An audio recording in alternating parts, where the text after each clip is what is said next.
Om Ajnanatimirandasya Jnananjanashalakaya Chakshurunmilitam Yena Tasmai Shri Gurave Namaha. Nama Om Vishnu Padaya Krishna Presthaya Bhutale Srimate Bhaktivedanta Swamin Niti Namine. Namaste Saraswate Deve Gauravani Pracharine Nirvishesha Shunyavadi Paschatya Deshatarine Jaya Shri Krishna Chaitanya Prabhu Nityananda Shri Advaita Gadadhara Srivasadi Gaura Bhakta Vrinda Hare Krishna Krishna Krishna Hare Hare Hare Rama Rama Rama Hare Hare.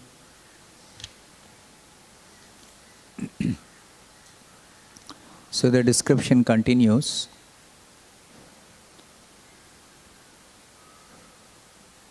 Maitreya is describing to Vidura about the appearance of Lord Varaha, the incarnation of Lord Varaha. This appearance of Lord Varaha happened under very extraordinary circumstance. Brahma's son Manu, when he was given the task of populating the universe with good progeny, then very responsibly he took up that duty assigned by his father. And he asked the question that the resting place of the population, which is the Earth planet, is submerged in the Garbhodaka ocean. So kindly lift this out of the ocean and place it in its normal position. This was a request by Swayambhuva Manu to his father, Brahma. Brahma replied,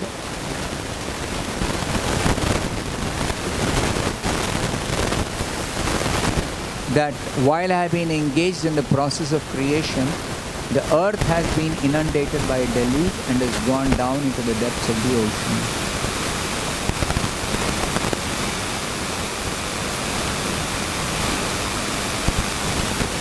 Just like suddenly there is tsunami,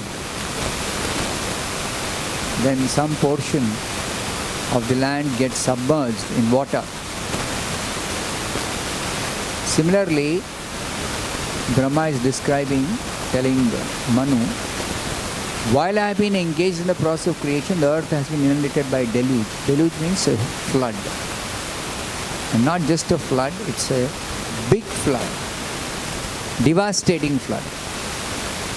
And because of that, the earth planet itself has gone into the depths of the ocean.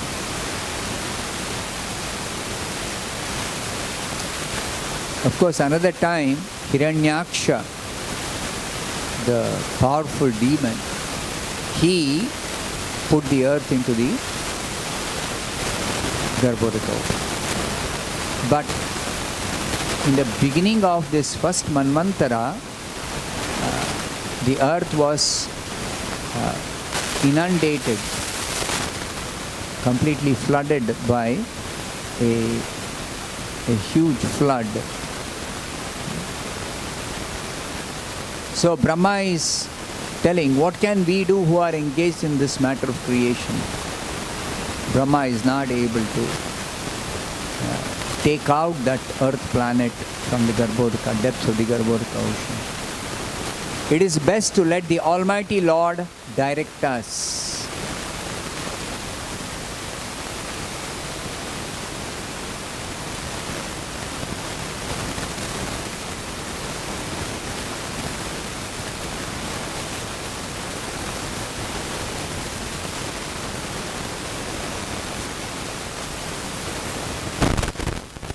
So Brahma is the ideal devotee.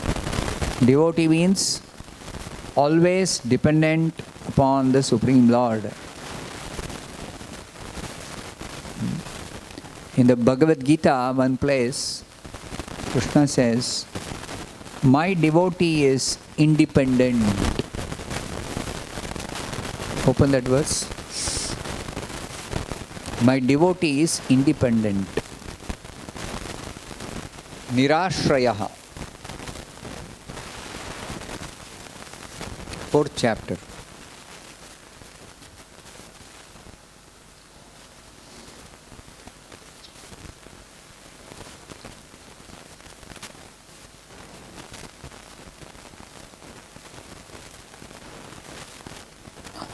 Twentieth verse. 4.20.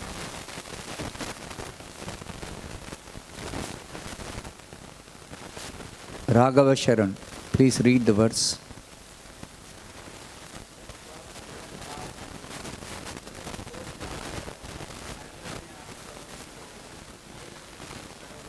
Nirashrayaha, the word Nirashrayaha. What is the word for meaning? Nirashrayaha?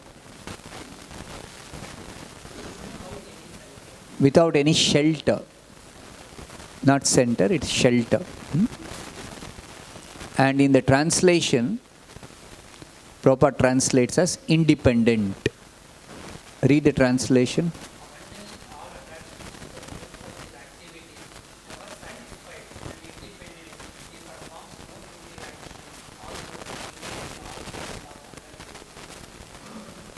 Ever satisfied and independent. Nirashrayaha, independent.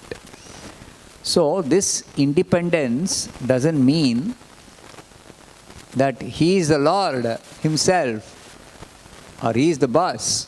He knows what to do. No. It means that he is completely dependent on Krishna only. Here dependent on Krishna only means not depending on anything material. No faith in his material ability or material possessions or material influence. So this consciousness, working in such a consciousness, is Krishna consciousness. That's what Krishna is describing here. So Krishna consciousness means complete dependence on Krishna exclusively. So you can see in the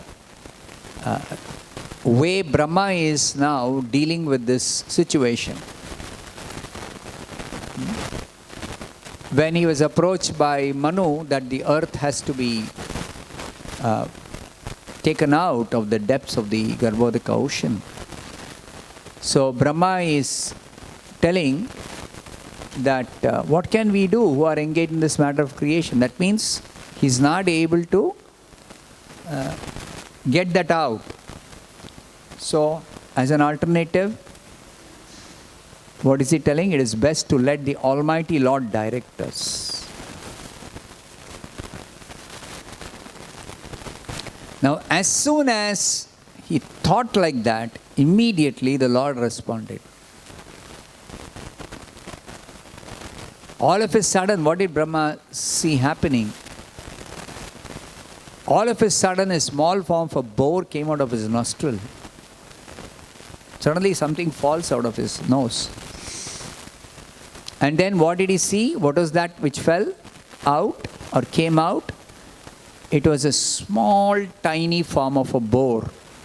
Now, boar is different from a pig. Are you aware what is the difference?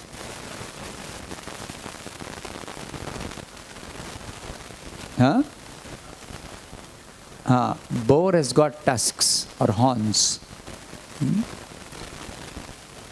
It lives generally in the forest and it eats. If somebody is cultivating in Ooty, there was a devotee who later on went to Vrindavan, but initially he was in Ooty. He was cultivating some fertile land for growing some vegetables. And he would say sometimes these boars will come and attack and eat away all the vegetables after it is nicely grown, just before harvest. So boars are like that. They come and attack or eat away so many. In the outskirts, if somebody's village is in the outskirts of a forest, then this threat from the forest generally will always be there. So this boar is not the same as Vitvaraha. In the Bhagavatam this is used. Vitvaraha. Vitvaraha means stool-eating hog. So Vitvaraha is different, Varaha is different.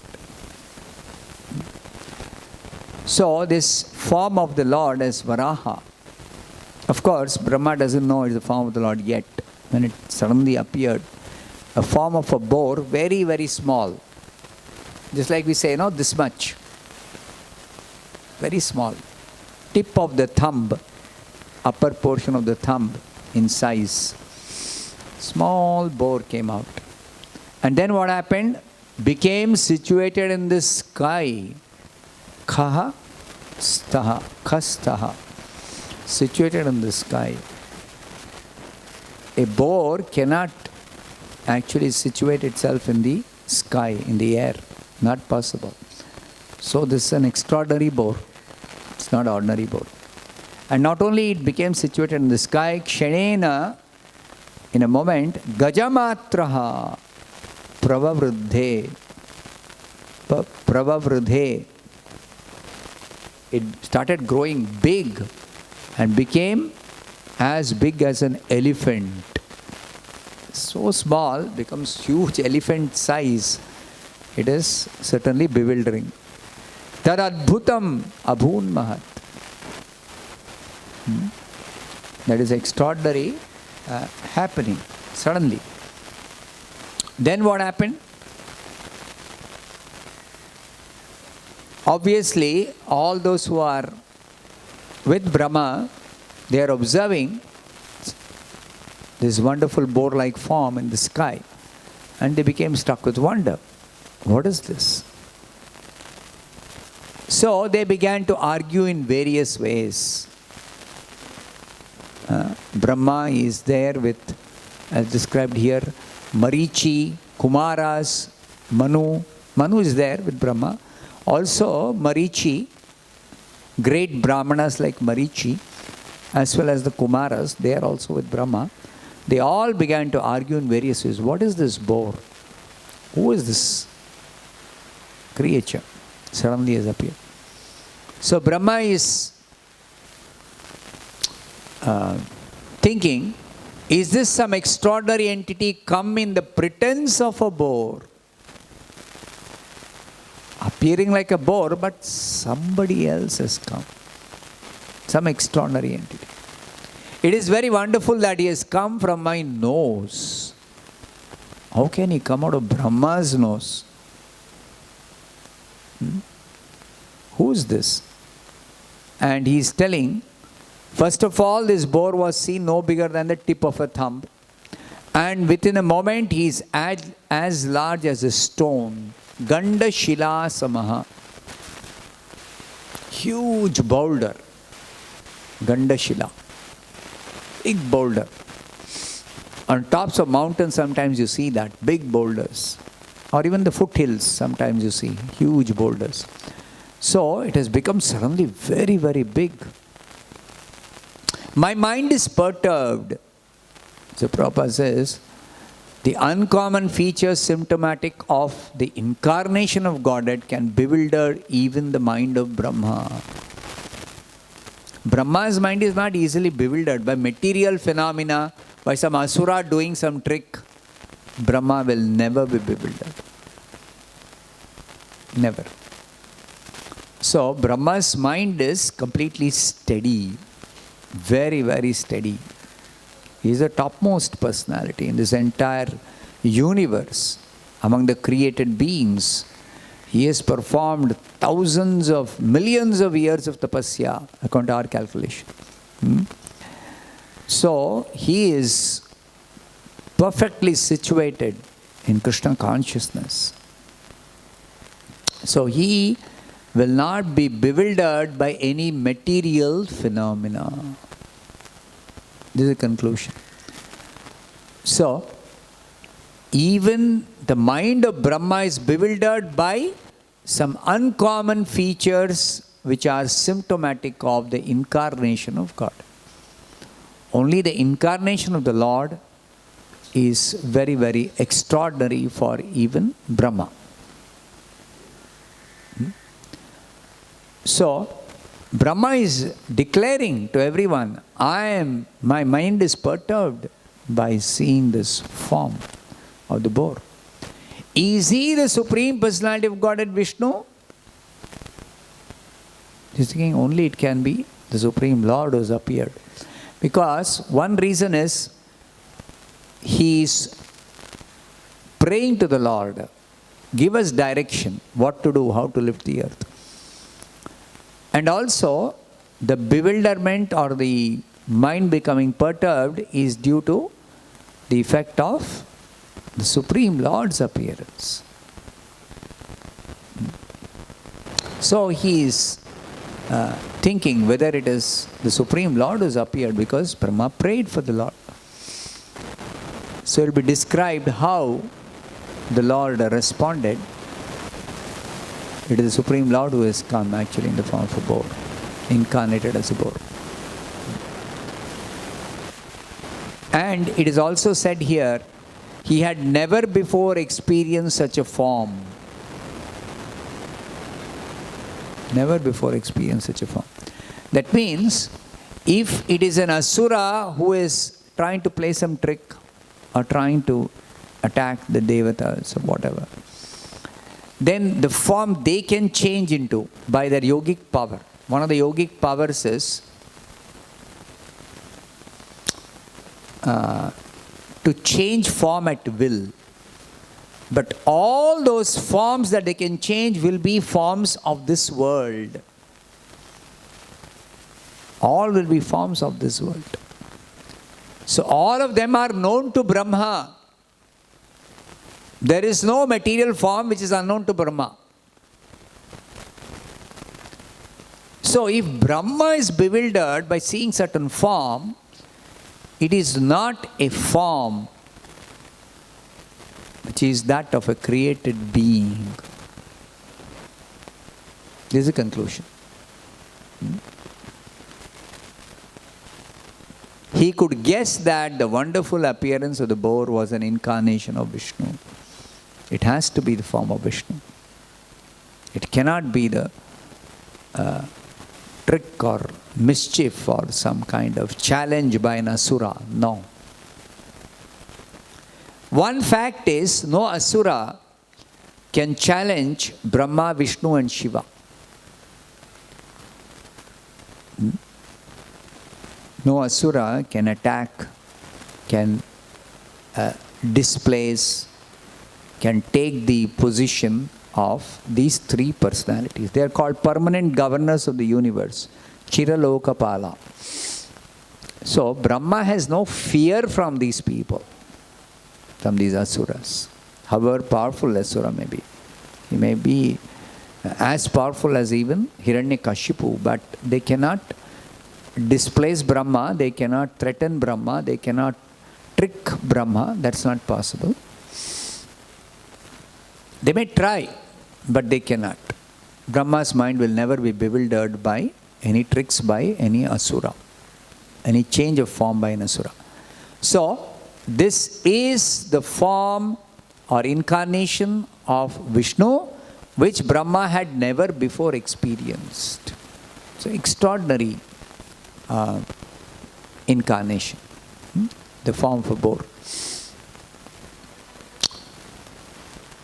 So the lesson for us is that there will be some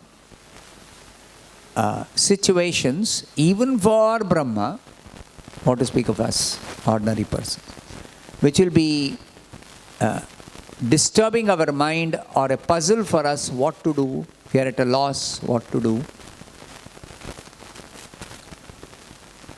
So the solution is what Brahma did. Turn to the Supreme Lord immediately. Immediately take shelter of the Supreme Lord.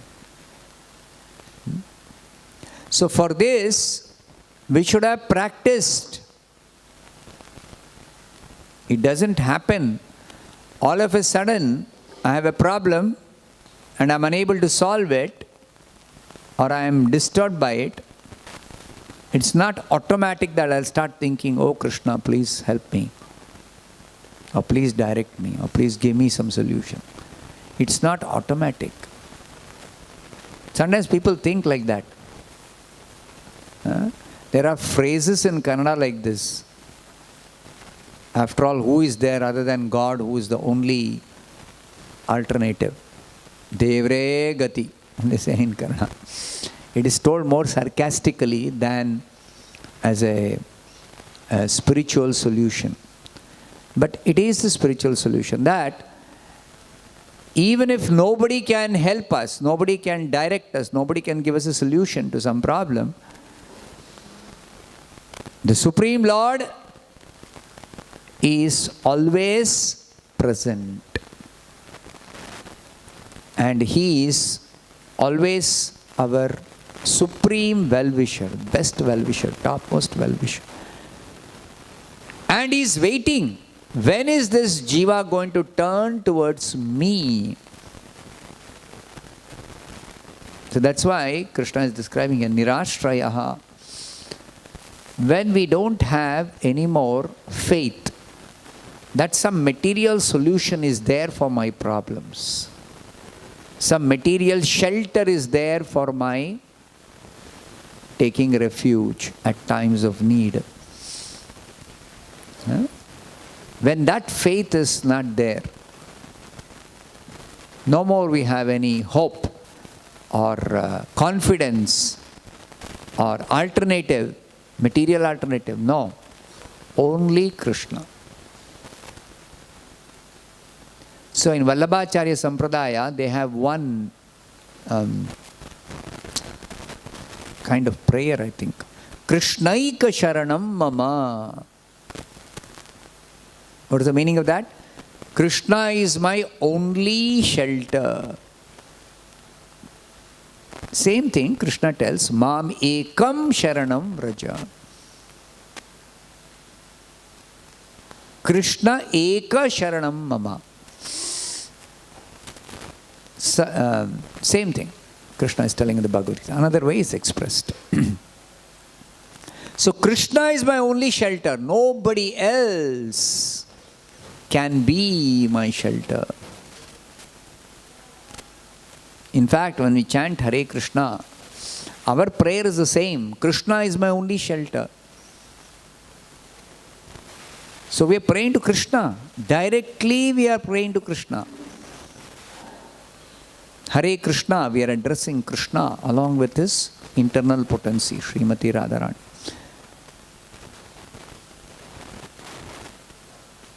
So, we should learn to take shelter of Krishna only.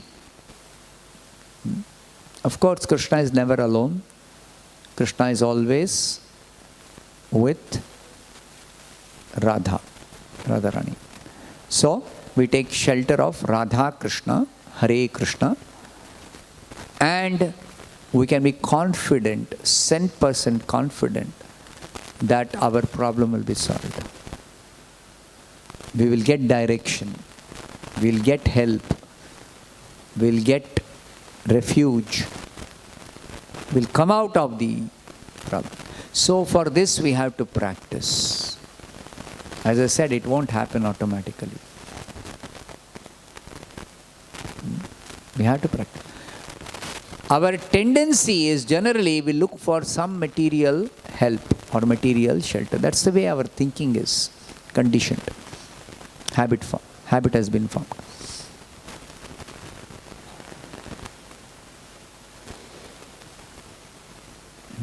But we should practice this. Even though we are conditioned to seek material help or material shelter, we should practice to call out for Krishna, to chant Hare Krishna. That's why Chaitanya Mahaprabhu says, constantly chant Hare Krishna. Kirtaniya sada harihi. And he also says that is possible provided you become very humble. Trunadapi sunichena tarorapi sahishtuna amanina manadena kirtaniya sada harihi. Only if we become humble and realize what is our position. Our position is dependence on Krishna eternally, always. That's our position. But in the material world, we have taken some artificial, or some skill, or I have got some power, or I have got some strength, or I have got some influence. All these are not dependable. They're not dependable. When does a person realize that none of these actually can help me? Especially when death comes. Death is the time even the biggest atheist, the most powerful demon also, will realize this. But we should not wait for death to realize this. It's too late. At that time, you cannot have this realization. None of these are effective. A wise person hears from Shastras, hears from spiritual authorities, learns from the proper authoritative source that none of these are actually dependable, ultimately. So only Krishna can save us. And if you want to be saved from death, then you have to take shelter of Krishna only and nobody else. So this is a lesson for us. Just like Brahma is a pure devotee of Krishna, pure devotees are always dependent on Krishna. They never have any material dependence. Nirashrayaha. Never have any material dependence.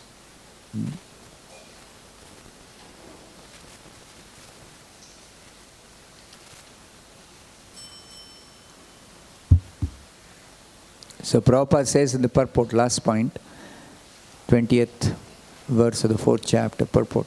This freedom from the bondage of actions is possible only in Krishna consciousness. See, nirashrayaha tyaktva karma phala sangam nitya trupto nirashrayaha. When one is doing everything for Krishna,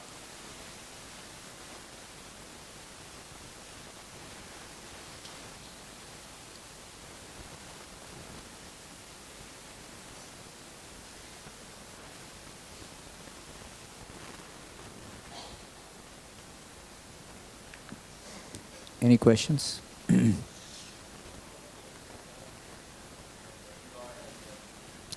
Demigod. What about people who have faith in demigod? The demigods are helpless when it comes to saving a person from death. Demigod himself, here, Brahma, the greatest of demigods, not just a demigod, most powerful demigod among all the demigods. What is he doing?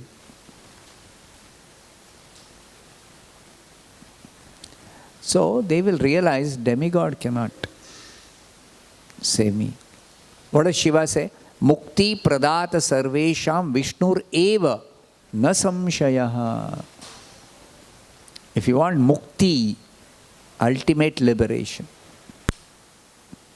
then Vishnur eva na samshayaha. Only Vishnu can give you that ultimate liberation.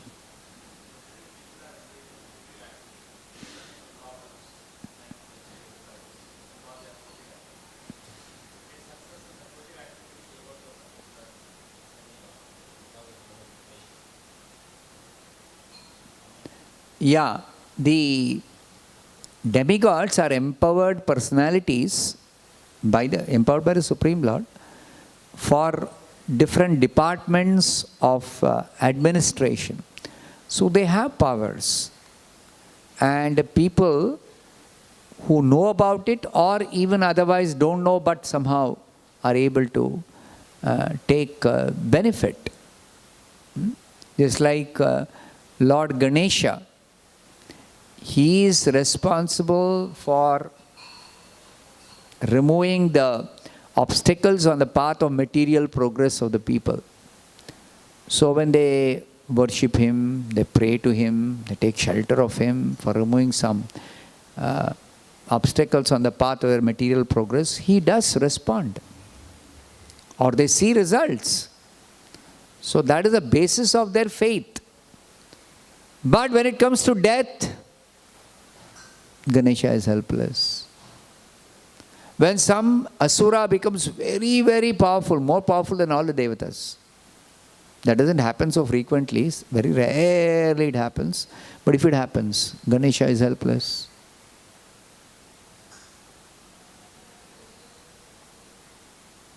When there is a deluge where the earth planet itself is submerged in the depths of the ocean, Brahma is also helpless. None of the devatas can do anything. So there are situations where all the devatas are helpless. Because the person may not come across such a situation. But when death comes, everybody has to realize this. Nobody can save me other than Krishna. Nobody can save me. But they don't know Krishna. Unfortunate. Most people don't know Krishna. If they know Krishna also, they'll think he's another devata or ordinary person. Or some people believe he is God. I don't believe he is God. I believe somebody else is God. Or atheist thinks I am God. When they say there is no God, what they mean is, I am God. There is nobody above me. So all these people, they will be at a complete, total loss at the time of death. It's traumatic. Except for devotees, everybody else is completely bewildered and lost at the time of death. And for pious people, because of their piety, the shock is not as great. And for sinful people, ignorant people, materialistic people, it is the greatest shock, greatest trauma, experience of death. But it is such a thing that nobody lives on to tell what they are going through. They take birth again, they are like, don't even know who I am, where I am, what happened to me, nothing. Complete forgetfulness, almost. So nobody lives on to tell what is death. So the others who know they're going to die, or they also have to go through death experience, they speculate and tell all kinds of things. All speculations. What all theories are there in the market among so-called philosophers. Only the scriptures describe what is death, how to overcome death, what happens at death, is there life after death. Everything only scriptures can say. Nobody else can.